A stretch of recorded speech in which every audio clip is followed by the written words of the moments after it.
ang dating hirap sa buhay at nagbebenta ng puto ay ngayon ay sikat at talagang sobrang laki na po ang pagiging glow up niya, no? So, bago natin ipagpatuloy natin pag-support today's video, kung bago ka pa lang sa aking channel, please subscribe for like and pakit na rin po natin guys ang notification bell upang ma-update po tayo tuwing ako po nag-upload sa mga viral and trending video. So, alam niyo ba guys, ngayon itong si Carla ay talagang kinagulat ng nakakarami dahil nga po sa kanyang ipinakita na kung saan ay talagang grabe po ang laki na po ng pagbabago niya sa buhay, even po sa kanyang confidential sa sarili.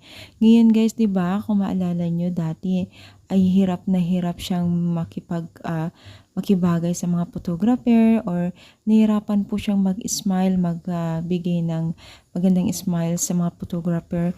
Pero ngayon guys, itong si Carla ay parang naging normal na po sa kanya yung ganitong lakaran sa Team Kalingap.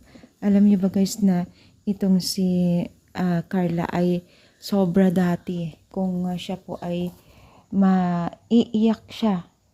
Naiiyak po siya pag siya po ay pinipicturan, pero ngayon ay ang laki na po ng pagbabago niya, at hindi lamang po sa financial na ang kanyang na bago, maging na rin po sa kanyang paging aura na napakalaki na po ang kanyang pagbabago, 'di ba?